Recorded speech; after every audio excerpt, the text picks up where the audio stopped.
Hey, hey, hey, good morning, good morning, good morning. It's your life coach, Andrea Jackson. Hey, we're going to be continuing on that healing from anger course, and we have people just waiting to get in. So just hold on a second. We're going to get right back in it.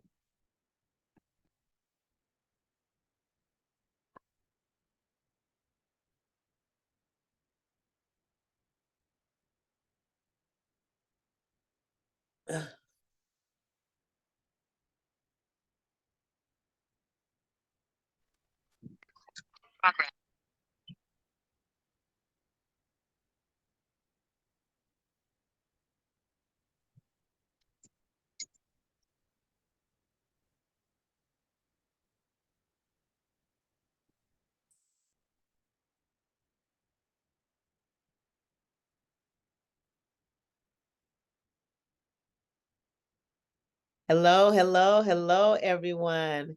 I see you're up and you got your audio going. Hold on a second. I did a meeting last night and had to change some of the functions. Oh,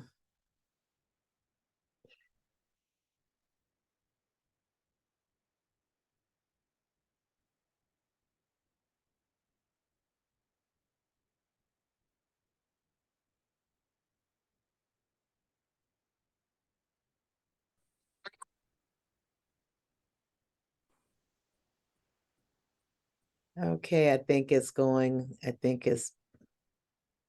okay. I am so sorry about this. I did another group meeting on last night and I had to change the functions. And I didn't realize that they needed to change them back. But hello, everyone. Good morning. Good morning. Welcome, welcome, welcome. We are going to get started in our part two of healing from anger.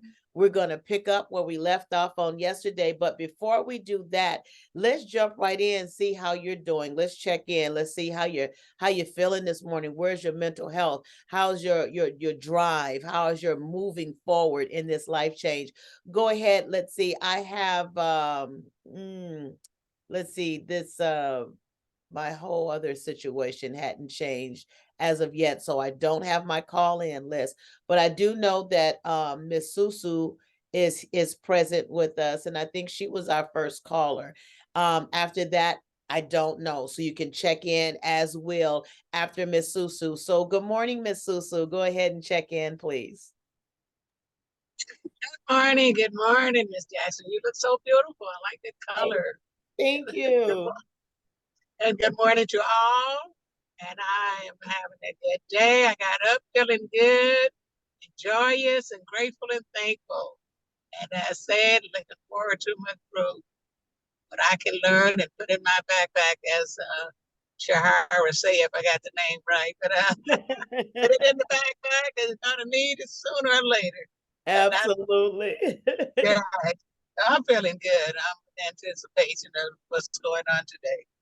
Excellent. Excellent. You sound amazing. Thank you so much, Miss Susu. Who would like to check in next?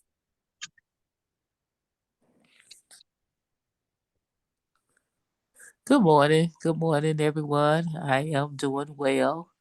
Um, don't have no complaints on today. Doing well. Excited about today's teaching, and I'm here. Thank you. Glad you're here, Miss Bianca. Thank you so much.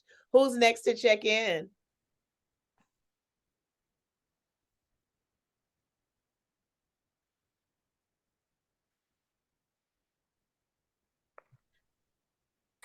Good morning. Good morning, Miss Denise. How are you? I'm okay. I'm okay. I'm good. Another day in the land of the living. Thanks by God. But so I'm just grateful. I'm just grateful to be here. Grateful to be alive. Grateful. Hey, uh, try to prep. Trying to prep. Got to prep for 2023. Got to prepare for 2023. Ain't nothing powerful gonna happen at midnight. Except the date is going to change. Yeah. Except I've got to change, and that's where we're at. that's where we're at. So I'm thankful. I love that. I love that, Miss Denise. That's our motto for the year. We're not waiting for a magic moment at midnight, but we're going to invest in our life change. So I love that. Thank you so much. Anyone else to check in on this morning?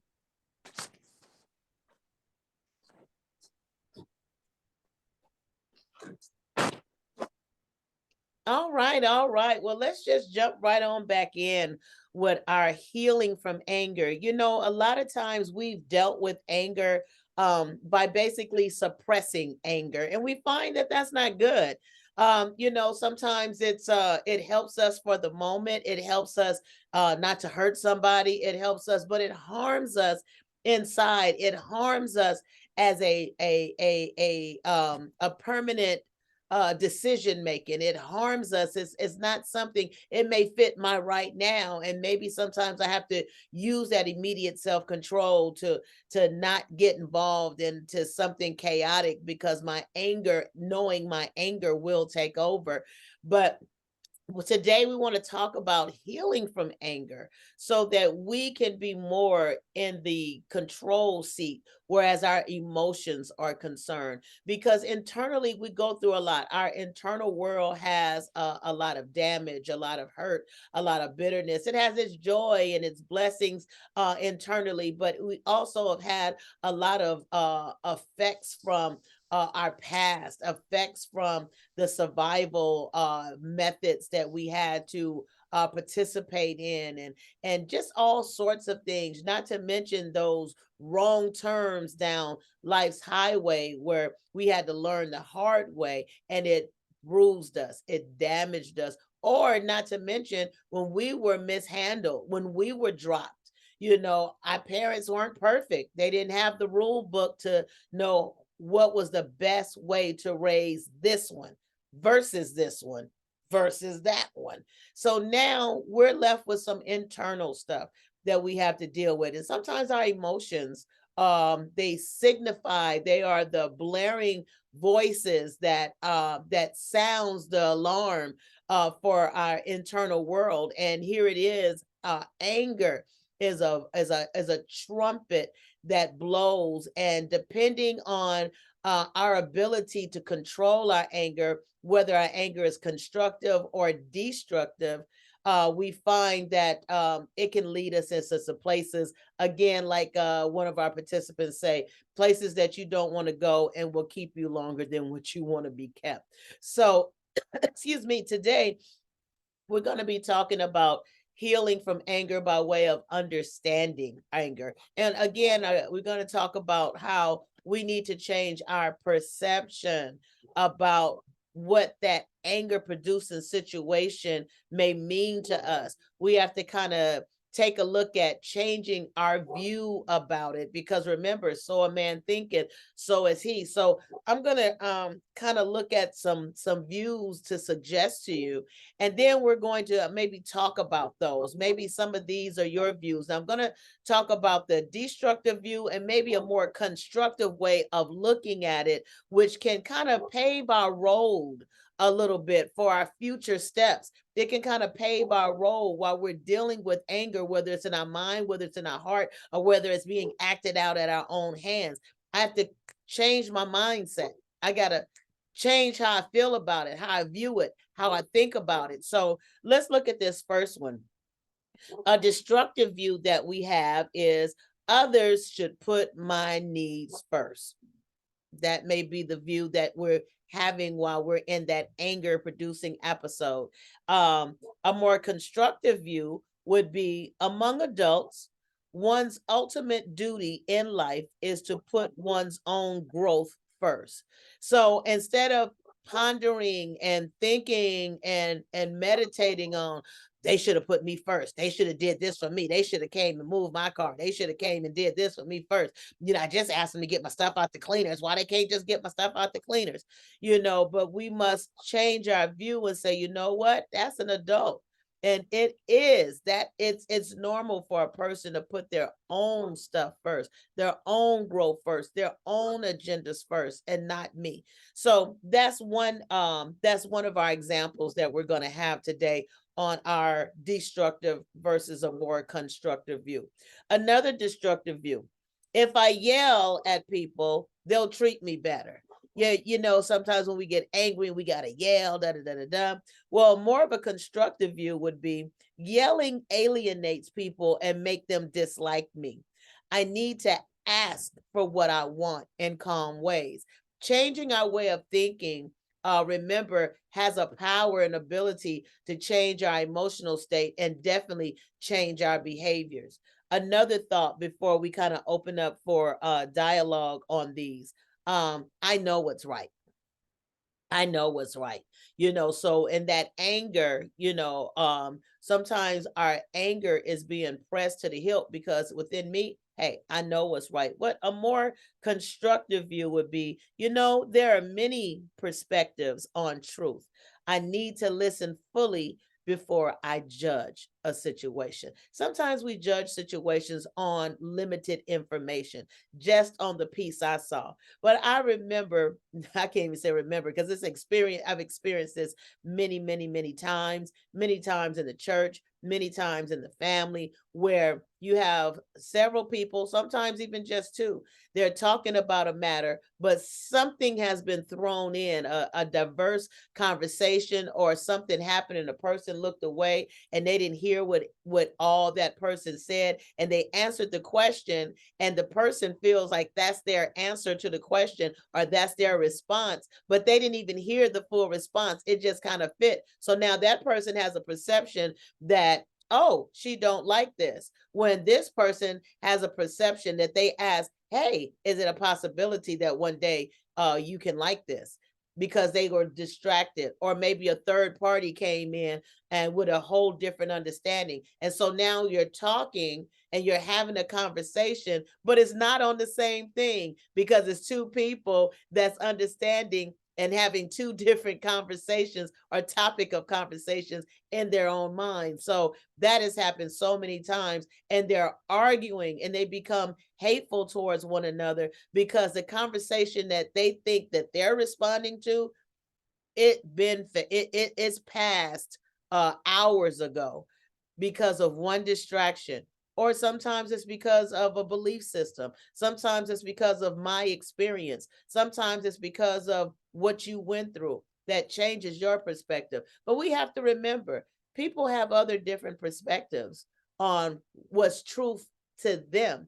And we have to be able to accept that rather than to battle the point of my perspective. I'm going to give one more and we're going to open it up to talk about those. If anyone is dealing or have dealt with that destructive thinking and how maybe we can make it more constructive and kind of heal from our anger. But I'm going to say a few more and then we're going to open up and say a few more because I have a great list here for you. The only way people hear me is if I yell. I read that one. Also, other people screw up. So a more constructive view to that is, if other people make mistakes, I need to gently guide them because guess what? I make mistakes too. So I want to go ahead and take a pause to see if anyone would like to share on the 5 perspectives that I've just shared, the constructive view as well as the destructive views.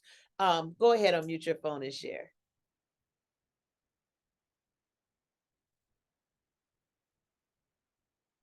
Anyone had that sort of thinking, that destructive thinking? If I yell, that's when I'm heard. Or, hey, I know the truth. Or, hey, they should see about my needs. Any of those strike home for you? If not, we'll continue. They should see about my needs. Okay. Tell me about that.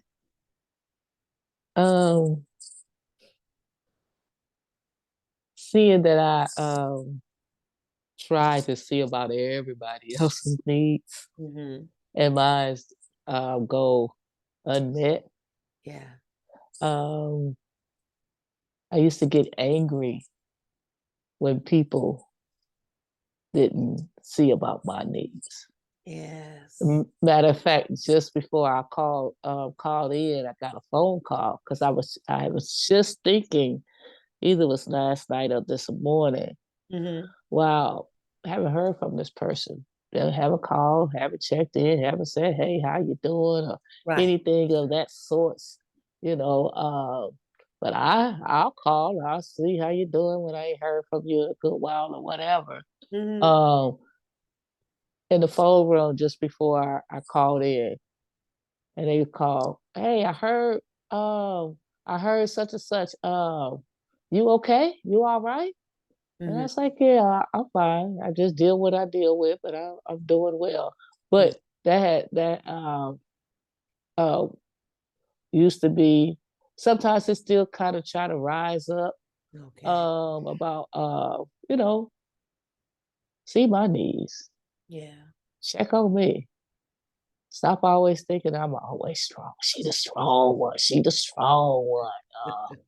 She'll need no help with nothing. She's strong. But with that being said, also, I had to be the strong one. Okay. So with that being said, I had to be the strong one. So those was the attributes that I gave out. So in some sense, they're only saying what they believe because the front maybe I had put on Mm-hmm. down through the years, that, oh, she's so strong, or she can handle this and she can handle that and nothing bother her and all that kind of stuff. But yeah, I would say that one about see my needs. Awesome. Thank you for Mhm. identifying that. Thank you so much. And absolutely, thank you. I love how you shared that and how you broke that down. Because truly, it's just like and as Miss Bianca was sharing about, hey, this is what I do for others, where's my reciprocation? It can bring on a anger, it can bring on a hurt, it can bring on an emotional distressor, when I just really have to realize, you know what, that's something I chose to do. And I like how she said, that's the front that I put on. I showed no vulnerabilities, so therefore I don't need any help, so why should people check on me? Understanding that that is the reciprocation of a way of life that I chose for myself, or how to present myself. I love that. Thank you so much, Bianca. Anyone else? All right, we're going to read a few more. Good morning, Sister Lupe. Good morning. We're continuing in healing from anger by understanding anger from our perceptions, our thoughts and mindsets. And we're looking at some of the more destructive views versus more constructive views that we can maybe self-play in our head in order to get through these anger producing situations. We talked about others should put my needs first, but a more constructive view would be, among adults, one's ultimate duty in life is to put one's own growth first. And I won't go through the rest of them, but I will pick up where I left off. Just wanted to give you an example of what we've talked about. And someone just shared about how they've portrayed being strong, that people may not come and check on them anymore, and how they don't come and put her needs first or can be concerned about her needs. So, and how that produces anger. So I love the processing that we're doing, guys. Thank you so much. Um, Also, a more destructive view may be, anger shows how strong I am.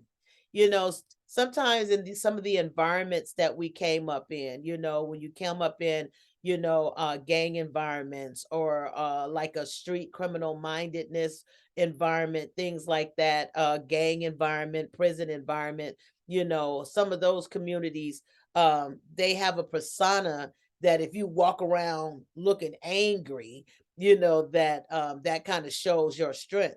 Well, sometimes we take those old codes in our head and we walk them out in our life, and we walk around angry, wondering why people don't want to be bothered with us, why people don't want to talk to us, why people don't want to spend time with us, why people are saying you have an anger problem. We start wondering why, because this is something that had been coded into our coding and have become the code that we live by. And it's a learned behavior for some. And for some, it's a groomed behavior because it's been groomed in your life over and over and over. And for some, it's merely it can be more generational, more innate, that my mama was angry, my father was angry, or they were depressed or anything like that. So anyway, those sometimes we have a mindset, anger shows how strong I am, where a more constructive mindset would be strong anger makes me weak. I become out of control. So when we begin to identify that and think about that in our minds when we're dealing with anger, we got to think about that. Really when I'm just releasing myself to my emotions, it really shows how weak I am versus how strong I am. So when that destructive view comes up, anger shows how strong I am, you tell yourself, no, it really shows how weak I am. Anyway, another destructive view. Anger, oh, excuse me, I read that one. Others have to make my life better. I expect other people to do this and that for me. Well, a more constructive view is it's up to me. It's up to me more than anyone else to make my life better. I counsel some people that are getting married, and I talk to them, and or that's dating someone that's thinking about getting married, and sometimes they say, I say, well, why are you guys getting married? Why did you come this far? And they'll say, oh, because he makes me happy or she makes me happy. That's nice, but you can't depend on that for a lifetime. That's not their purpose, to make you happy. So we have to remember that whether we have a husband, a wife, a spouse, excuse me, that is a spouse, a girlfriend, a boyfriend, or that you're dating someone, it's not their responsibility to make you happy. You'll have some happy moments, of course, I hope, but it's not that person's responsibility. So our view becomes very destructive when we expect someone else to make us happy. Let's read another one. I can only deal with anger by acting out. That's the only way I can deal with anger, by acting out. Everyone can learn to deal with anger safely. Acting out gets you incarcerated. Acting out gets you shot. Acting out gets you walked away from. Acting out causes people to not want anything to do with you. They may love you. Oh, love your dirty draws.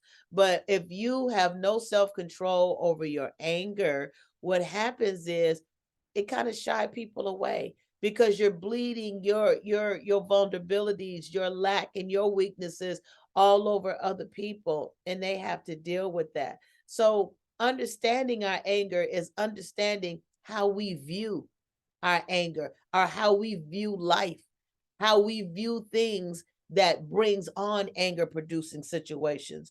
I'm gonna read one more and I'm gonna open the floor to you guys to see if any of these destructive views are yours. Let's see. The other one is I'm right to be angry, and you may be. I have a right to be angry, but how I express it is what counts. We talked about the scripture.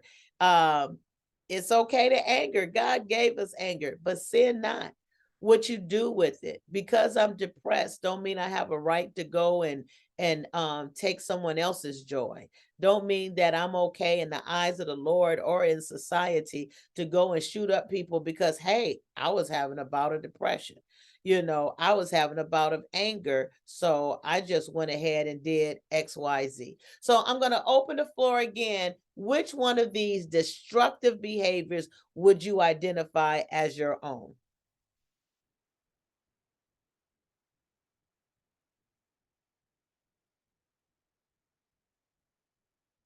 Version-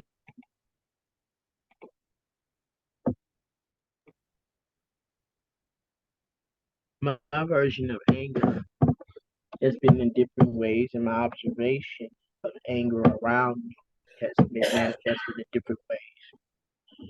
In my family, I remember years ago, I went to go visit my grandparents after work, catching a bus out there, and my grandmother was an invalid because of health conditions. And my grandfather, he wasn't in the greatest shape himself, but at least he was still up on two legs and two hands and able to do. And he did for her. He had to lift her up in and out of her chair, in and off of the pot, everything. Wow. Okay? This was the deal.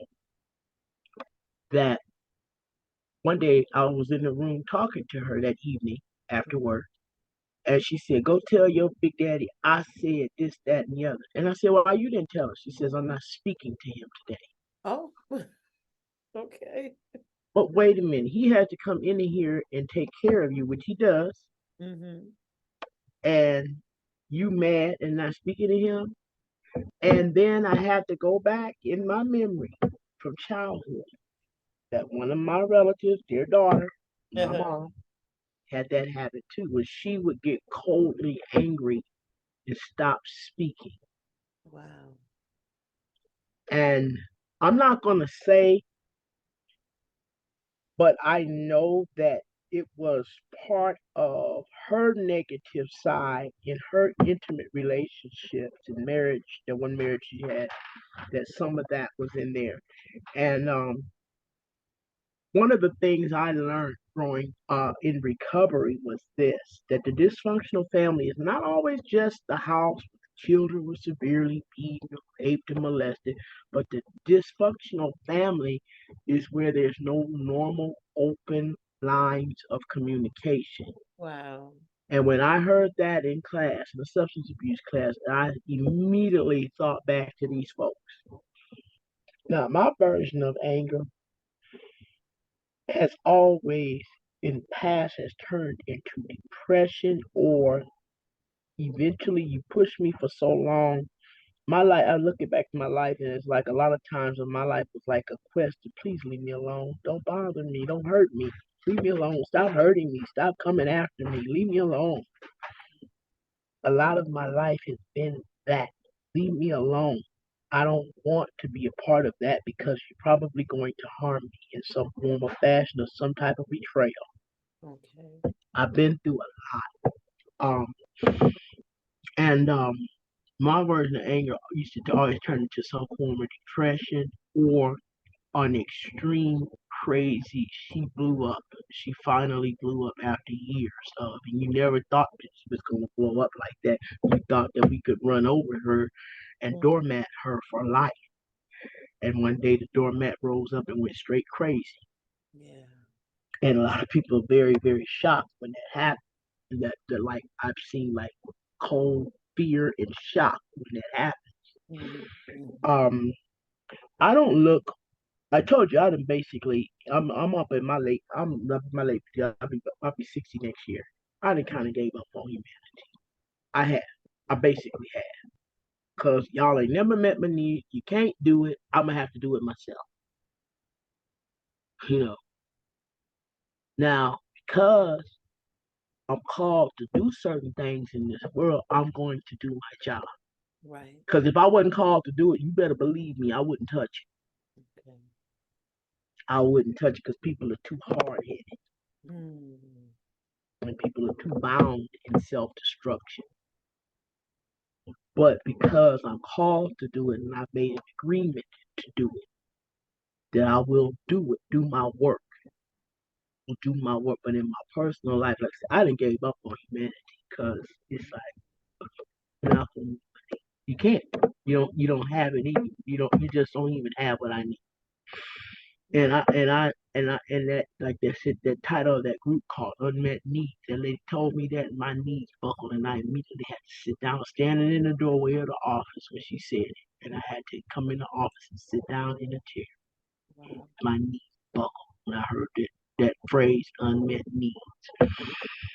So I have to meet my own needs between myself, between my relationship to working on my relationship with my Father God. Mm-hmm. I have to meet my own needs because other people think they ain't got it. Mhm. You ain't got it. You ain't got it in your pocket. You ain't got it on your shelf. What I need, you ain't got it.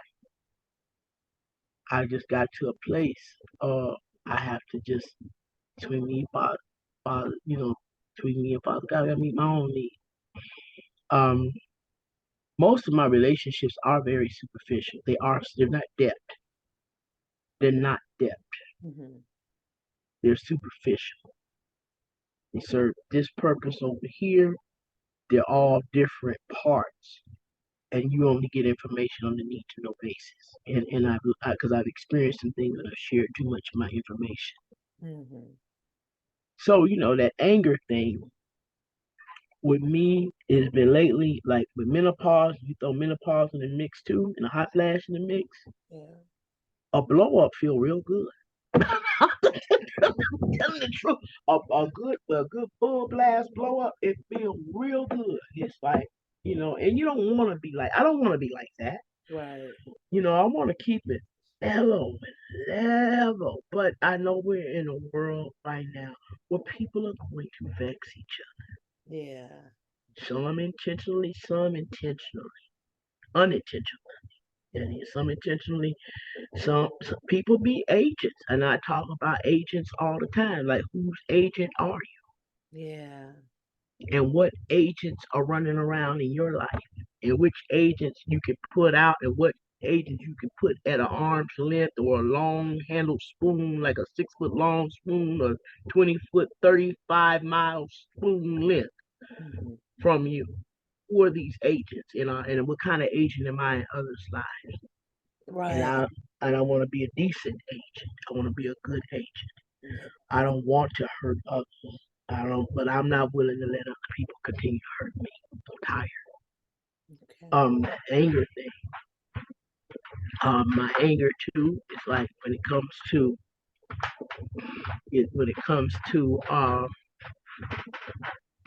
generational stuff, Mhm. and I get mad because they don't get on. Because at one point, anger about that generational stuff, the prayers I'm praying, da da da da da, I don't see no bringing up whatever. But my thing is this: I was like, I had got to a point like when it came to my elders, I gave up on them. I said, all right, I discontinue this. I'm gonna focus on the young Okay. because you old folk don't want to change. Y'all don't want to change. You don't want to. Can't see like how you hurt others, how it runs people away from you, and they ain't trying to come back now. They got wrong and they ain't trying to come back. Absolutely. Yeah, so that anger thing is like with me, it always turned into a form of depression. I had grown up with so many unmet needs that it just wasn't gonna happen. And so I got to a place by my 50s, by my late 50s, it's like your needs ain't gonna be met unless you do it yourself. It's Mm. gotta be between you and God. Ain't nobody coming to help you. Okay.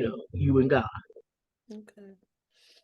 Amen. Yeah. And again, you've changed your perspective in order to protect yourself rather than being angry and disappointed and dropped, so to speak. Like you say, you've experienced a lot and that has built up and you had some experiences from that anger buildup and the way that it was expressed so that you've kind of taken a step back.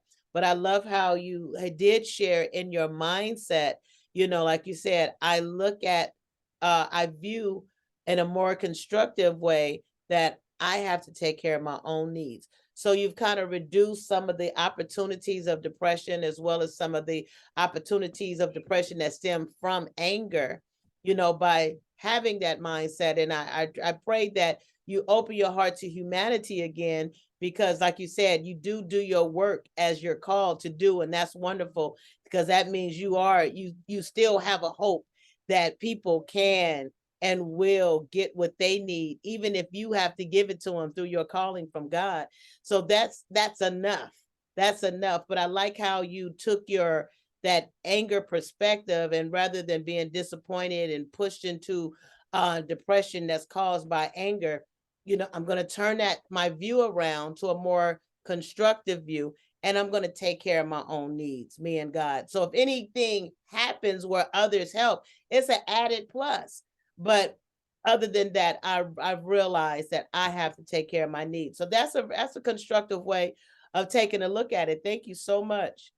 Anybody else? Did any of those next Wait a destructive minute, wait a minute, wait a minute, wait a minute. Mrs. Jackson, I'm gonna say this. Okay.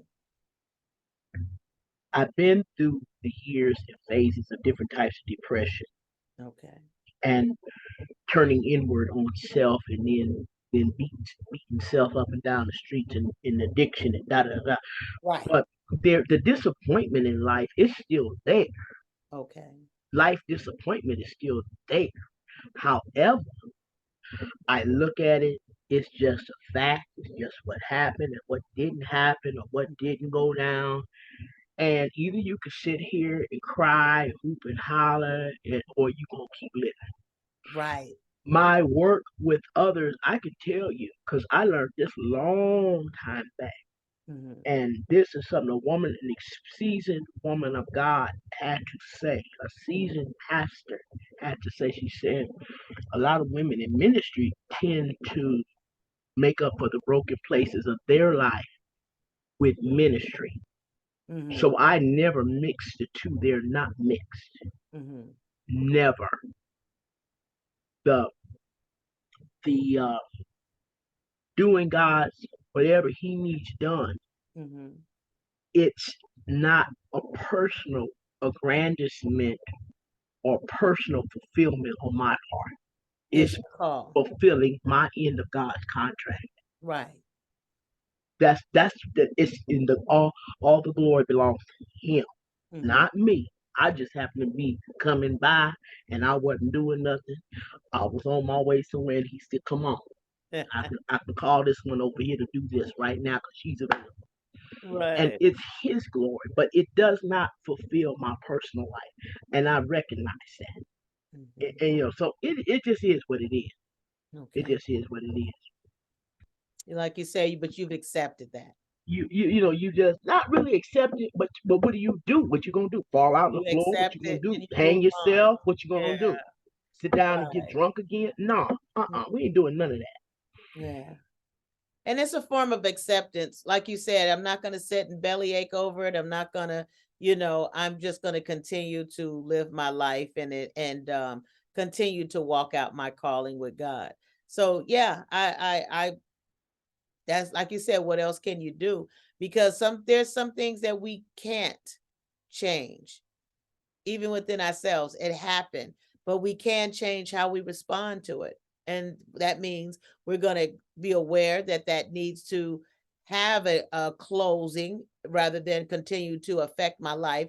I'm aware that it has to close. And so I'm going to accept it and move forward.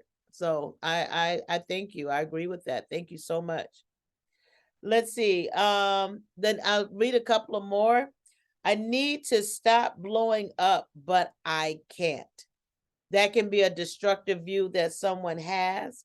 And a more constructive way of looking at it is I need to listen to my emotional pain. That's what's behind my anger. Just like how Miss Denise was just talking about unmet needs. There's always something behind the anger. Anger, 90% is not the primary emotion. It is something that's behind it, that's pushing it. And when I began to change my view, just focusing on the anger and just explore to see what is it that's pushing it? What is that emotional pain inside of me that I have not given attention to? Remember, we just talked about the split selves. Sometimes there's another split that's split off, that's hurting, that's rejected. We won't give it our attention. We won't give it our time. So therefore, sometimes that anger is brewing. We may not even understand why, but it may be that split that's been split off, something that we haven't addressed, something that we haven't maybe tried to obtain therapy for, maybe something we haven't tried to process out or even speak with someone about to just kind of get some healing to it. That thing still cries out. So lots of times that emotional pain comes from a place in our emotional selves, in our internal world. Or if others threaten me, I have to hurt them. A more constructive view to that would be, in case of serious physical danger, self-defense is appropriate. Other than that, violence is unacceptable. We see a lot of violence in the world today, a lot of uncontrolled anger, people just lashing out, running their cars into people, jumping out, and road rage is a thing. Boy, oh boy. Unless you're protecting yourself, we need to kind of stray away from violence. If we want to live appropriate lives with good behavior, we cannot control other people by putting our hands on them, hollering at them, making them feel less than.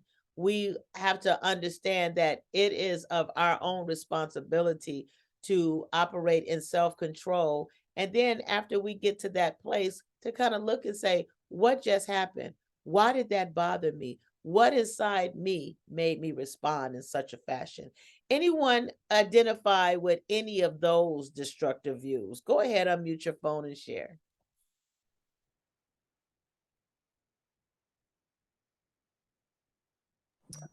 Sister Lupe here. I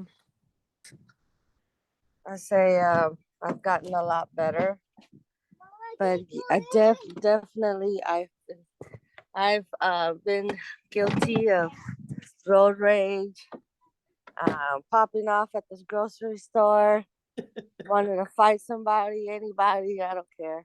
No. Because there is I think it was the last person speaking. There is a release in your anger. Mm-hmm. It's like getting a hit. Or taking a drink. Yeah. The anger releases a lot of suppressiveness, and it's like almost like an empowerment. Like you just feel this high when you release that anger. And so yeah, plenty of times I release anger, especially when I'm been very patient and I just can't take it anymore. It's like no holding back. Like I've held this for a minute now. For now, I'm just trying to be better about my response, or just know that I'm not strong enough to be in that environment right now or to put up with all that. So I'm walking away, and call me weak if you want, but I can't. I gotta protect me at this point. That's right. I got to do what's best for me. I love that. Thank you so much, Sister Lupe. Absolutely. Absolutely. Having that, I like how she said, going places that you can't handle, where your anger is concerned. In our recovering of any of these unwanted behaviors, we have to identify people, places, and things. We have to identify what people really bring what people bring that part of that unwanted behavior out in me, the one I feel comfortable and relaxed, and I won't really practice my tools or stand in my recovery with, because whether they trigger me or whether I'm just used to that environment and behaving that way, sometimes we have to realize maybe I don't have to remove them out of my life in total, but I do need to reposition them for my own recovery, because I've made a decision to make my life better. I've made a decision that despite what I've done in my past, I'm going to make my life better today. I'm going to make some intentional, measurable steps of change, and I'm going to stay committed to that process. So certain people, certain places, certain things, certain times a day, like certain holidays, instead of going to turn up at the New Year's party, we maybe try to learn to do something different. Instead of going to the bar where you always get into a fight with your anger, it's time to do something different. It's time to create different behaviors that create healthier lifestyles. So I love that. Thank you so much. Anyone else?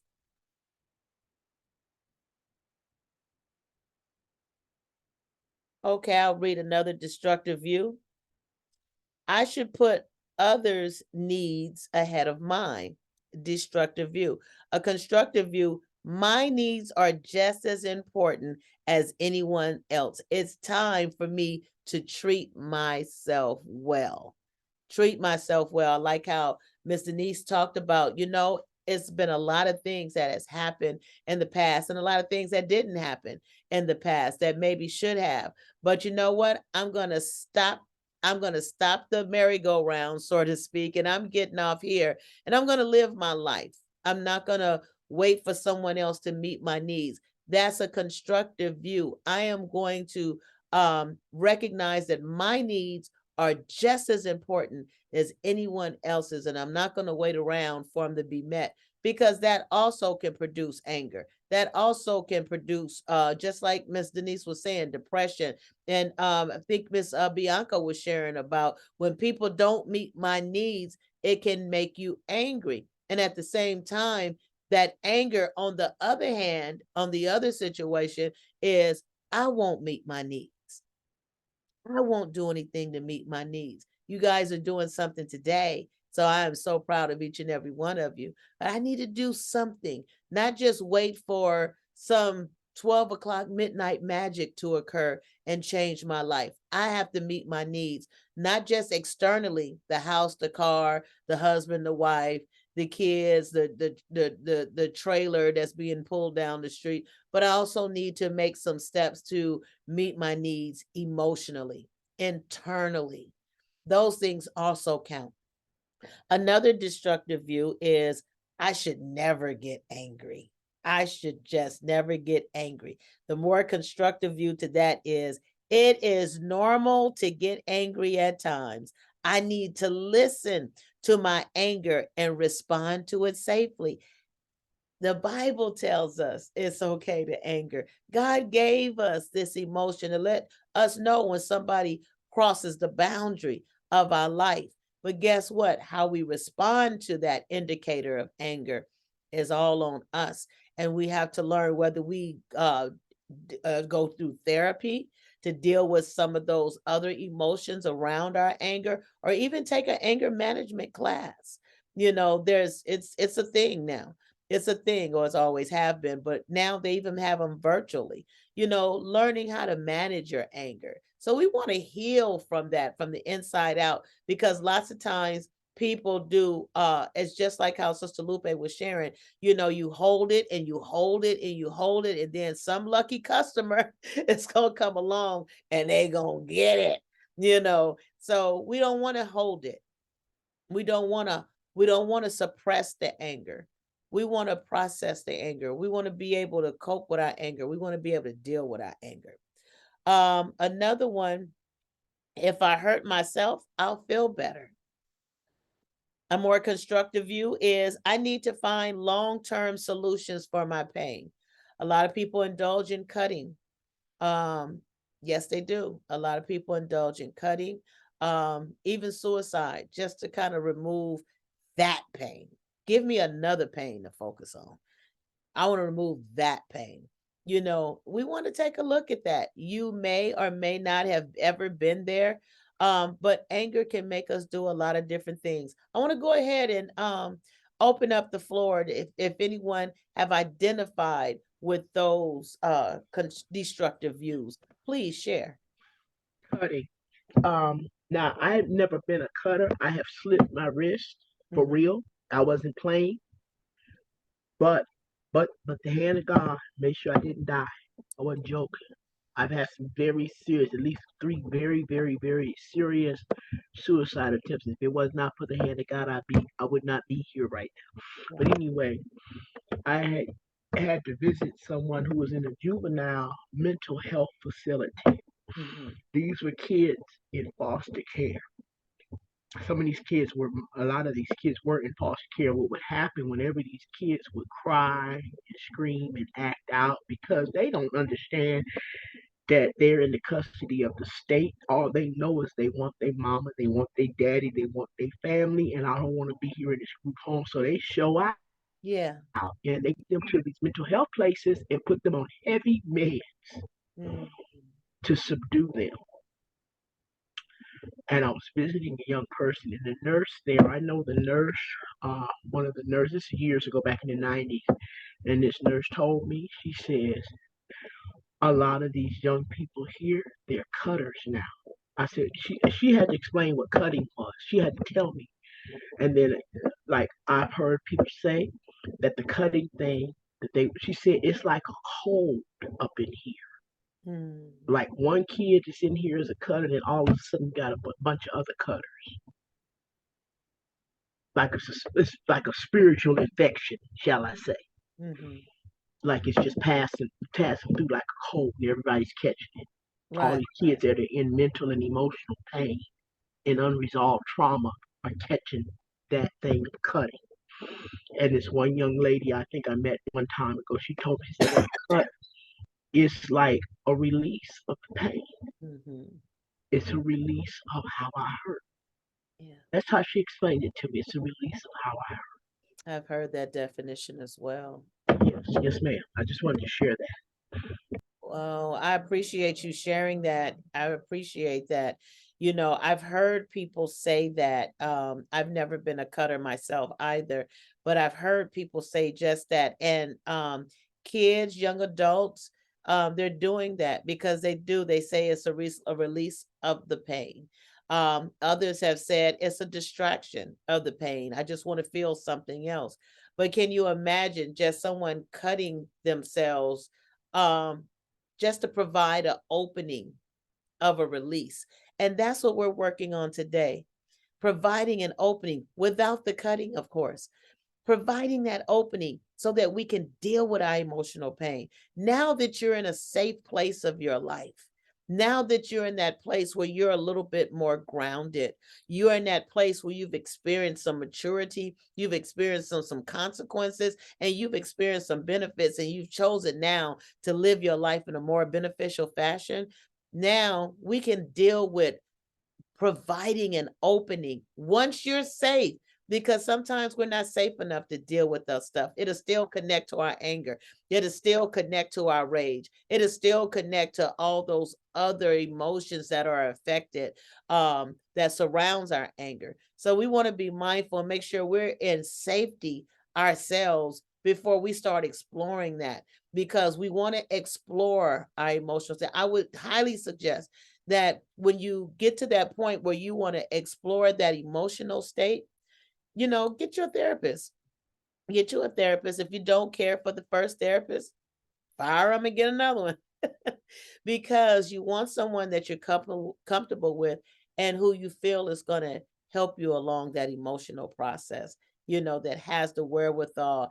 Therapists have strategies to help us think, to help us redirect our thinking, the all types of things, interventions, and what ifs that we can take a look at that provoke further thinking. So you're absolutely right. Looking for that release. I'm going to cut myself to obtain a release of pain, not knowing it's an immediate gratification, because what happens after that? What happens after that very moment?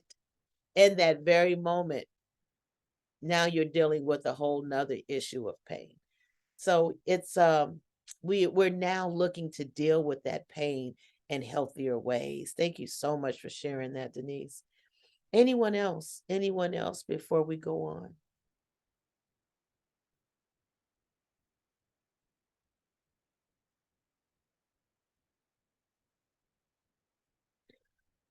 Destructive view, I'm a failure. Sometimes that destructive view within itself could provoke anger, disobedience, rebellion, rage, depression. I'm a failure. Sometimes because life didn't deal us out those nice cards that we see our neighbors or people at school or on our jobs, the silver spoons in their mouths and things like that. Some of our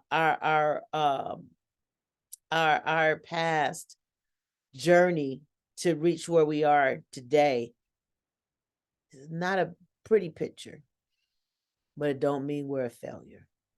So a more constructive view is deep inside, I know that life is about personal progress, not about winning and losing. So we're making that progress that we need to make today. Go ahead. Oh my, Uh-oh. Uh-oh. the F word. Okay. FAILURE. Mm. You know, I was shown something not that long ago, and kind of to do something about that thing. It's definitely a spiritual thing. But you talking about that FAILURE. Yes. That is some of the most painful business ever to look at. One of the reasons why normally I'm preoccupied by something else now. And usually when November would roll around, it's a lot that goes on and that went on in November. A friend of mine used to say this to me because she was around me back in the 90s when I was going through my relapse cycle in the 90s. And she said to me, she says, what traumatic event happened to you Wow. around your birthday, around November? You always relapse this time. Wow. This is your relapse cycle. And I recognize I go through a lot. That shame, that guilt, Okay. all the failures, the moral failures, the dope failures, and all the things that the dope cost me or caused, and the moral failures and all those things cost me. That stuff will weigh heavily on me in November. Like I remember early on, I'm gonna be honest with you on this walk, early on the first so many years, usually November, I found myself in bed crying a lot. Okay. I couldn't even enjoy my own birthday because I just would be in bed crying. Mm. You don't drink no more, you don't get high no more, you don't fornicate no more. What we got left? Okay. um, we just go to church and that's about it. That's what we do. And the one thing I used to be able to do from time to time, God put a stop to that during the pandemic. But anyway, what I'm saying is that failure thing, you didn't do this, you didn't achieve that, you didn't achieve the other, you're barely alive, you know? That is not necessarily pointing at nobody. Mm-hmm. It would be a pointing at yourself in the mirror, and then you fall into depression or some form of self-punishment. One of my siblings could tell you something, or the only one who's still alive that grew up in the household with me could tell you when I was a kid, I used to stand in the mirror and ask God why he made me ugly. Mm.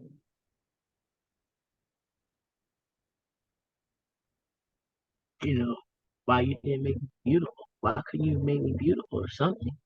Couldn't have made me something. I used to stand in the mirror and cry because I thought I was so ugly. It was based on how I was treated as a child. Right. And then, how I was treated and bullied at school. They messing with me because I'm ugly. Messing with me because I'm slewfooted. They're messing with me because of that. Mm-hmm. But I'm not going to say you immediately get over that. That having success in life, I'm not going to say it's a cure, but it can balance out Right. the horrors of childhood and middle school years and teenage years. Success, and I ain't seen success yet, and it hurts. Okay. It is still yet a dull ache in the soul that I have not seen success.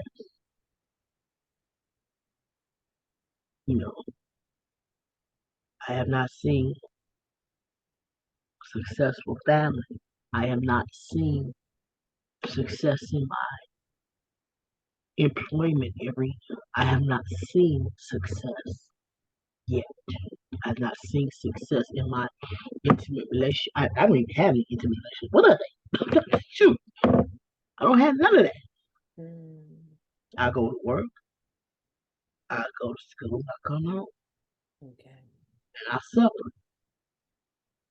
My hobby that I love, one of my hobbies that I love, I can't do because I can't afford it. Right? I can't afford the gas. I can't afford it back and forth because it's like where I'm at now. It's like I was looking it up. It's like a 2 hour drive Okay. now, and I'm like, wow, like what do we have here? You know. So that failure word, that's a big thing. And a lot of recovering people, especially those that you still got some strength and some vibrancy in your body, and you ain't got a whole bunch of little kids hanging off you. A lot of them will be tempted to work 2 and 3 and 4 jobs. I know some people hustle like I don't know what, Mm, and then, but some of us that in my age group in recovery that have been around since the late 80s and started really sobering up in the late 80s and in the early 90s and stayed sober, that made continuous progression in life, like as far as getting a degree, getting a trade, perfecting their trade, or developing a business.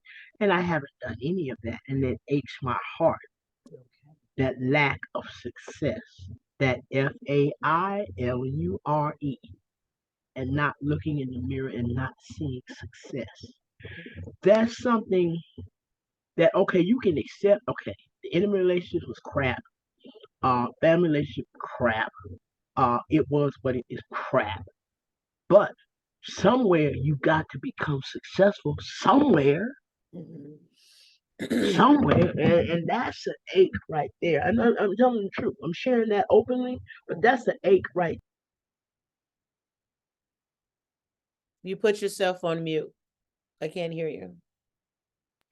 But what I was concluding what I was saying that that's an ache, a painful ache to have to live with Mhm. that you ain't seen yourself produce no kind of success.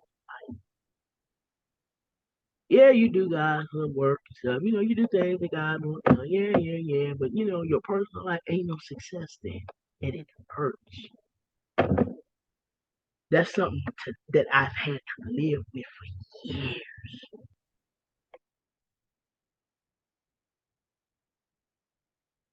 Thank you for sharing that. Thank you. Because you're absolutely right. That feeling of failure can bring about depression. It can bring about anger. But the way to work out of that is, like you said, to work on change, just like all of us are doing, even currently, working on change. Because as long as we have life, we have hope. And even as believers in Christ Jesus, we know that He's for us to abound, always abounding in the work of the Lord.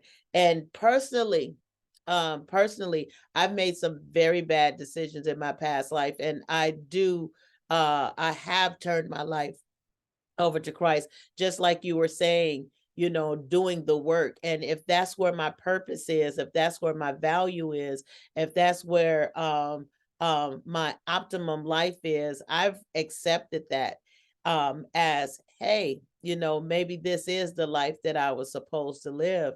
Because when I was living it in the street as a gangbanger or as a person on drugs, that was my personal life, and it got me nowhere.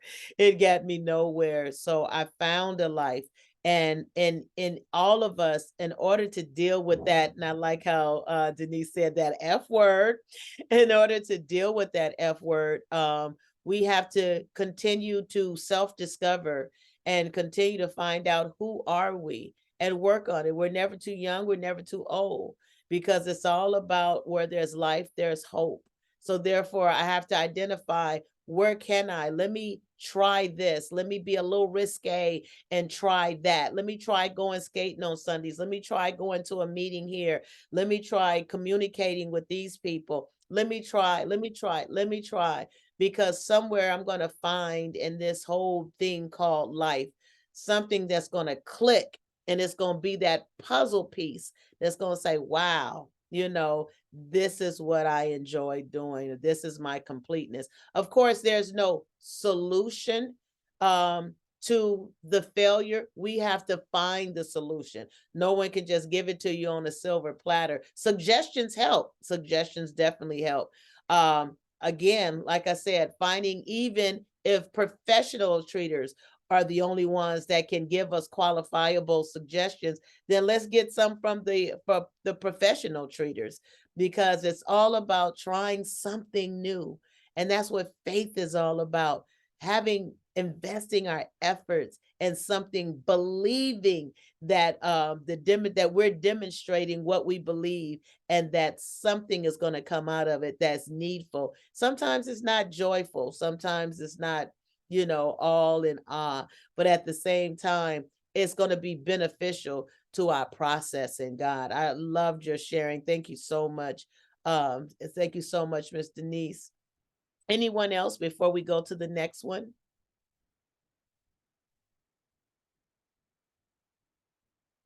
Any other destructive views that we've seen or heard so far? I'll read the next couple of others. I can't say what I really think. Sometimes we say, oh, I can't say what I really think, or it's going to be a problem. Well, a more constructive way of looking at it says, it's how I say it that matters. We talk about kids being brutally honest, oh, your hair is ugly. You really want to wear your hair like that? No, so we're not trying to be childishly honest, but we want to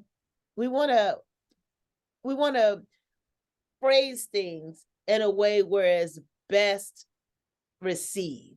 I don't want to build a brick wall against the message that I have for you that I think is going to be beneficial, because if I build that brick wall around it, all you're going to experience is a brick wall and not the message. I say don't shoot the messenger. Well, what happens is sometimes we shoot ourselves in the foot at how we say it. So sometimes a lot of our anger won't be provoked to anger if we kind of be mindful of how we present our messages, how we present what we have to say. So another one is, I need to be punished. A destructive mindset. I need to be punished. Sometimes we can't forgive ourselves so much so we won't get past what we've gone through, that we feel we need to be punished. A more constructive thought to that is, that's a PTSD thought. It reflects my inner pain, but it's not true. Remember when we talked about PTSD? Remember we talked about some of the flashbacks that come. Well, not all of flashbacks come in dreams or in visions, but some of it comes from the unhealed pain of our internal world. And so it comes out, causing us to feel like we need to be punished. You did something wrong, or I want to die, which is our next one. I just want to die. More constructive view is, I'm in a lot of distress, but I deserve to live. I deserve to live.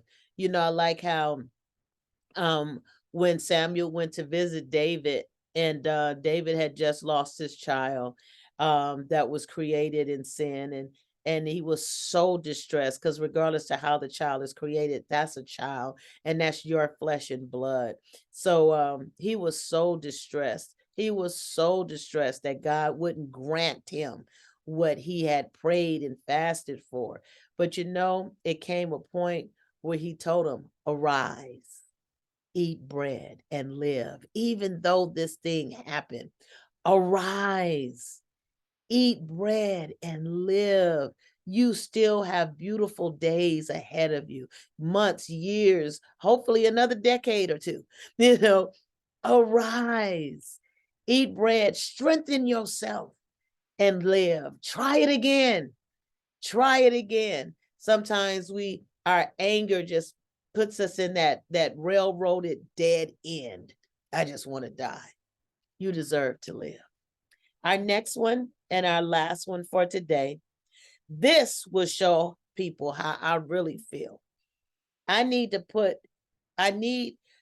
it in words, not in actions. People are blowing up Walmarts and doing all kind of stuff. Oh, I'll show them how I feel. I show them what I do for the cause. Let's put things in words. When we're dealing with anger, we're dealing with situations where your internal world is at a height, and that's different for everyone. Is at a height where rather than showing things in action, we need to find some way to process that thing through.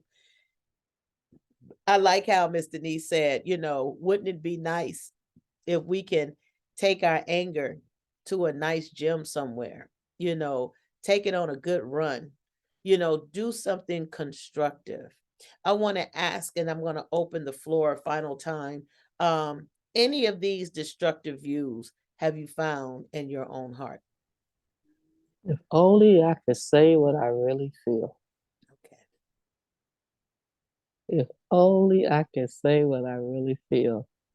As I shared, I come from a household that it was just like rough and tough, and you better be rough and tough. And so not only with anger, I took on also that I could cut you with my words. Mm-hmm. I'll cut you, you'll walk away bleeding because of the words that I would speak.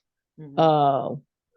And for a long time, I must admit, I thought that was kind of cute. For a long time, I would do that. I'll get you one way or another, and I can really get you through what I'm going to say to you. Mm-hmm. And so, like I said, for a long time, that's something that I did. And I had to learn how to not so much of what I say, but how I say it. Because I could say it, I could say it, but the way I say it. Yes. The way I say it. And then also, I've learned in this journey also that I be mindful of what you say to people. Yes. Because you don't know the frame of mind that person has. Yeah. I'll never forget, this was years ago. I'll never forget, I was out eating, and some of you have heard how I said that, I throw my hair in a ponytail and I would just keep it pushing and, nice head full of hair, put it in a ponytail, move on, not wasn't so much girly when it came to hair. Okay. And so I remember being out one day with some young ladies. I remember being out, and the hair thing came up around the table. And I was already emotional. Whatever was going on in my life, or whatever it was, crying at a drop of a hat. And I remember this one particular young lady was saying, yeah, we need to have an intervention with you about your hair. Oh. And that broke me down so badly. Wow. Because I was already going through something. Yeah. Now you could say that on a normal day, and I laugh with you. Yeah, we probably do need to talk about my hair, because I know how I can have it looking sometimes. But because I was already going through whatever I was going through on that particular day, I didn't receive it. Okay. I didn't receive it like that. That was just so hurtful to me. So with that being said, because sometimes I have to take my feet out of my own shoes and put my feet in somebody else's shoes. Right. And so from that day forward, I realized, it's not what you say, it's really how you say it. Yeah. How you say it. I don't have to cut you with my words, but I can talk to you where you will understand what I'm talking about. You won't leave out broken, but you will leave out knowing, okay, this here is not good. She don't like this, or whatever the situation may be. So yeah, I was one of those that said, if I could only say what I feel. Awesome. Thank you for sharing that. And thank you for your process in identifying that and just kind of learning, I need to say things different.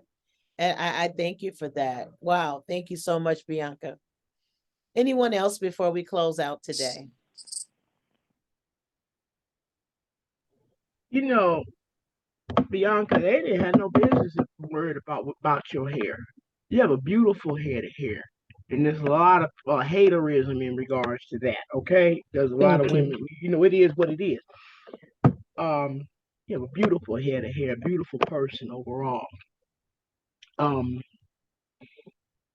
Sometimes I bit my tongue, chewed on my tongue, had blood in my mouth, and swallowing blood and crying and everything else. Because if I open up my mouth, it was gonna come out like a lion's roar, and it was gonna come out with a butcher knife in my hand or something else.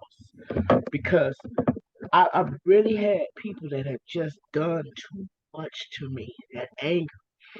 But it's like I'm just right now, I'm not in the best place, the most perfect place, but I'm in a better place than I've been in a while. And my thing is, I gotta make a run, like against failure, Yes. against failure, because okay, so many other areas of life that fail, and there's some things like I be like, you know, like okay, if some guy approached me, no, like, what we gonna do with each other now? We old. What we gonna do? Look at each other, go to the doctor together? That ain't no to me. That ain't no fun to me. I'm like, no. I don't know, but I want to make a running rush against the walls of failure, tear down the walls of failure, That's right. because I want to see some type of success in my life and lay a foundation for some type of success for my generations to come. Yes. Bottom line, bottom line, they had no business messing with you, Miss Bianca, about your hair. Please. sometimes I'm telling you something. Sometimes you got to recognize um healthy self-esteem. Sometimes people come at you in haterism and with little old subtle, slick little haterism, but sometimes blatant, trying to beat you down into a corner because they ain't got what you got. Mm, But they have things that you don't have, you know. mm. And everybody has their own personal gifts. Mm-hmm. And you just appreciate what you got, appreciate what other people got, appreciate it. Don't ever look at people with a gimlet eye of green eye of any type of envy at all. You don't know what they've gone through. Yeah. God put this, downloaded this gift in this person. He downloaded something else in somebody else. Somebody else is over here as a math genius. Somebody else over here can write essays and write reports and write stuff like never before. That's their gift. Somebody over here can sing a bird up out the tree and make a bird mad at them. Some folk got this, some folk got that, some folk got the other. And the enemy be done downloaded some bad gifts in us through trauma, through trials, through tribulations, through people coming against us, through generational stuff. And here we are in the natural, looking to get at this thing, whatever these things are. I say this about a recovering person that we better know what makes us tick, what makes us click, who am I attracted to, why am I attracted to this group of people, these type of people, what makes me function, what motivates me, what'll make me malfunction, what'll throw a wrench in my monkey works, and what will totally break me down into dysfunction. The app, not a so-called normal Joe and Jane, they don't know Yeah. because we don't know, but we got to know, and I thank God for Mrs. Jackson today taking us through soul searching and digging within. Thank you. Thank you so much, Miss Denise. Thank you, Miss Bianca. You know, you're absolutely right. The world is so full of so many different sorts of people going through their process and some not so much. But our response, we are in control of ourselves. Our response has to be that one that's suitable for our destiny, who we want to be, you know, who we choose to be. And I love that. And that's why we work on ourselves, because I like how Denise said, we all are agents. What agent or whose agent are you? When an agent comes, whose agent are you? Well, I want to be an agent that's gone through the muck and the mire and has come out as shining gold. I want to be an agent that God can use to help someone else whenever his time permits on my life. I want to be an agent that has processed through some of my own folly and some of through my own jealousies and some of my own innuendos, so that I can be solid with myself and so that I can be solid for others. And and that comes with being aware of where was working inside of me, you know, and not only identifying it, but being aware of it and owning it. Owning it. I love how Denise shared, saying, you know, in the life of a recovering addict, a part of their process is to identify those character defects. Well, I want to challenge everyone to dig deep, whether you've been on drugs or alcohol, or you've been in some other habitual routine behaviors that have sped you through this life, but you haven't even stopped to smell the flowers of your own life. And I see Miss Susu, are you trying to share? Well, I'm Miss Susu, but this is Grace. I'm trying to share off Hey, of Miss Miss Grace, Susu. how are you? Oh, good, good. Well, I'm here, but like that, I'm here, That's good. and I just want to say I've been listening to everyone that's talking, and I have a lot of things built up in me, and the pain I go through, and situations in life. And I know you talked about how we deal with it, what we do with it. And I now it's like this the last surgery that I had, it's caused a lot of the side effects. It got I finally found out there's the pinched nerve. Like I had a total shoulder replacement, but all of that on my left side, the hurting and the pain and the numbness and the affecting my side on the left side, it's because it's a pinched nerve. Now they did the surgery, but the surgery that they did, it's like I really, it don't help me now because the replacement of the shoulder replacement, the defect of the device they put in, now I'm having a problem with it. It hurts.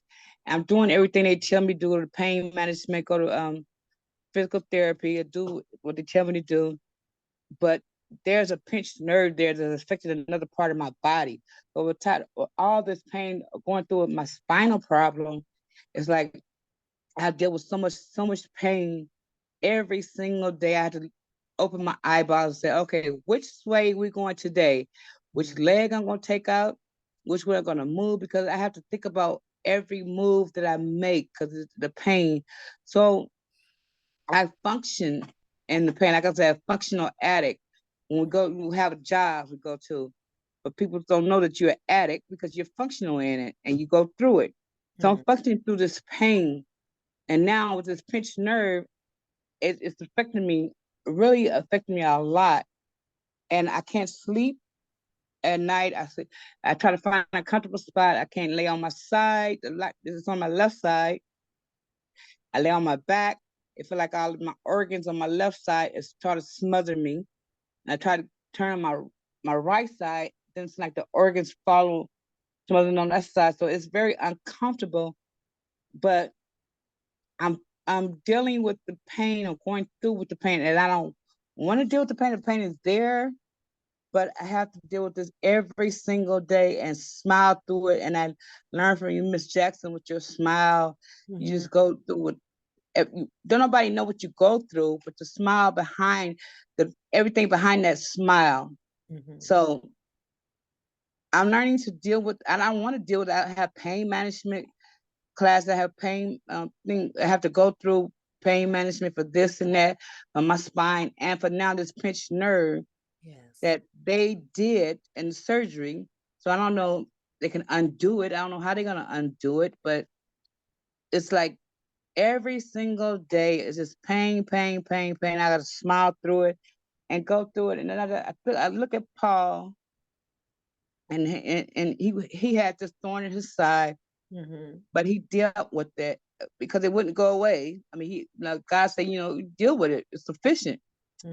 So I try to deal with all this pain and just try to be strong, but the pain is it gets unbearable sometimes. I just smile through it. People look at me like, you don't know what I'm going through on the inside. My body is screaming with pain, pain, pain, pain every single day.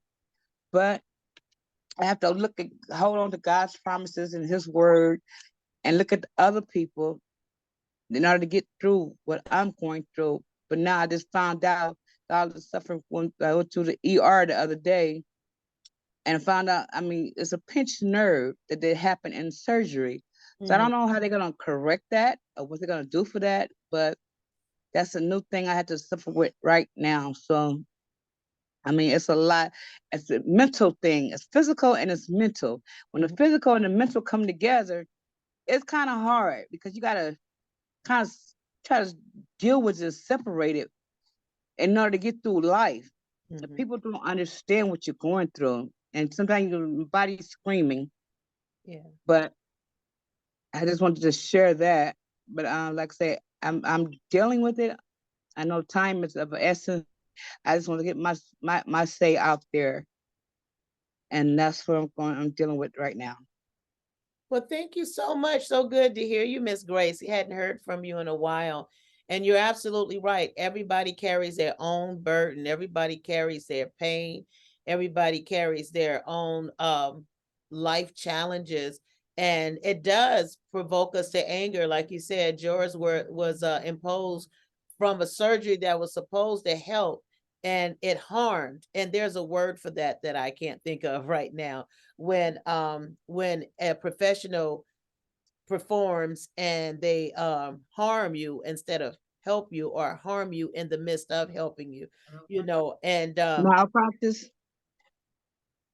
It's the word you're looking for, malpractice. I don't know. no, it's not. No, Okay. because it's not so much a malpractice, it's something that happens in the midst of, just like even talking to someone here on this forum, my initiation, my mindset, my purpose is to help somebody. But even just in sharing all this, I may harm you.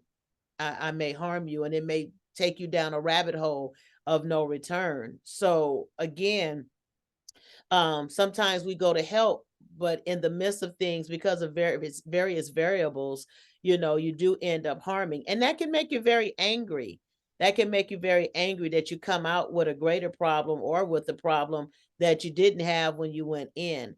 And that can make us angry. And this is why we have to utilize what's around us to deal with our anger, not just deal with it, not just cope with it, but heal from our anger, to heal from it, because those things that anger will continue to be very present in other parts of our lives when we don't heal from it. So, therapy about it, because I can imagine, like you said, before you wake up, you got to navigate how you're going to get out the bed in the morning with less pain. So, it's like you've changed my life because of this. And now, how am I going to deal with that?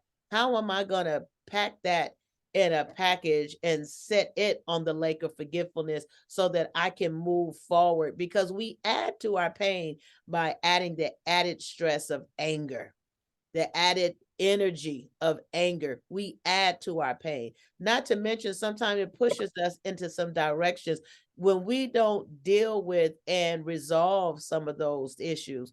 It pushes us into a branch of life that maybe we weren't planning on going. Sometimes it pushes us because of that unresolved anger. Again, take you to a place you didn't want to go and keep you longer than you wanted to be kept. So we want to deal with that, because we cannot make everything go our way. We cannot get the best outcome of everything in life, how everyone handles us, what they say about us, how this ends up in school. but we have to learn how to cope with life on life terms. And I thank God that I'm on the line with believers today, believers in Christ Jesus, because guess what?